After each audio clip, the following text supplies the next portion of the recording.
నా పేరు Madhu, CPML new democracy.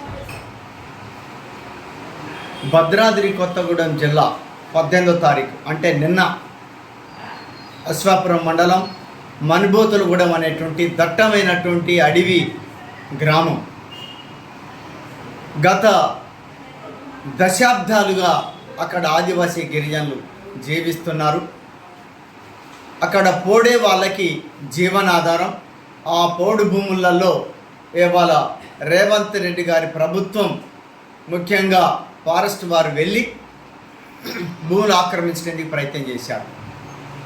ఇది సరికాదు, మాకు జీవనాధారం ఈ భూములే అని మహిళలు తెలియజేసినందుకు వారి పైన ఫారెస్ట్ వారు దాడులు చేసి దౌర్జన్యాలకు పాల్పడి చితకబాదారు, చిత్రహింసలకి గురి చేశారు.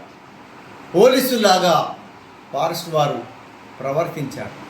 రజాకారులను మరిపించే విధంగా ఈ ఫారెస్ట్ వారి యొక్క దౌర్జన్యాలు కొనసాగుతున్నాయి. గత టీఆర్ఎస్ ప్రభుత్వం ఉన్నప్పుడు ఇదే వైఖరిని కొనసాగించింది.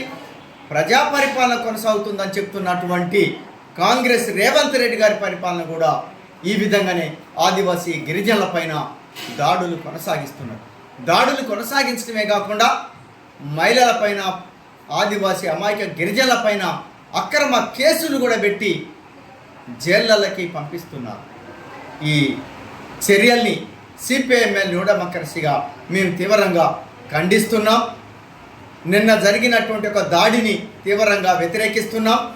ఈ దాడికి పాల్పడ్డటువంటి ఫారెస్టు అధికారులపై తక్షణమే కేసులు నమోదు చేసి, నాన్ బెయిలబుల్ కేసులు నమోదు చేసి వారిని జైలుకు పంపాల్సిందిగా, సస్పెండ్ చేయాల్సిందిగా సిపిఎంఎల్ న్యూ డెమోక్రసీగా మేము డిమాండ్ చేస్తున్నాం.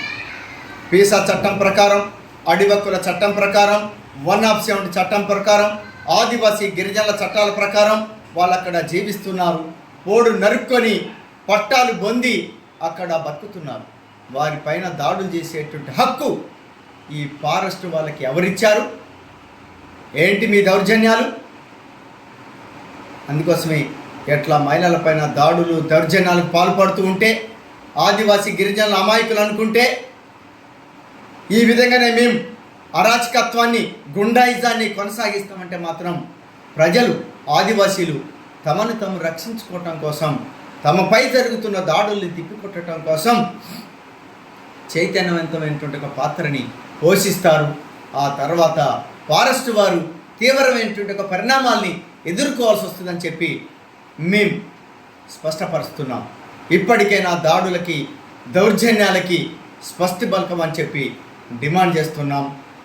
అట్లాగే పోడు భూముల జోలికి ఎక్కడ కూడా వెళ్ళటేందుకు వీల్లేదని చెప్పి, చట్టవిరుద్ధంగా వ్యవహరించడానికి ఫారెస్ట్ వాళ్ళు ప్రవర్తించడానికి అవకాశం లేకుండా ప్రభుత్వం చర్యలు చేపట్టాలని చెప్పి మేము కోరుతున్నాం.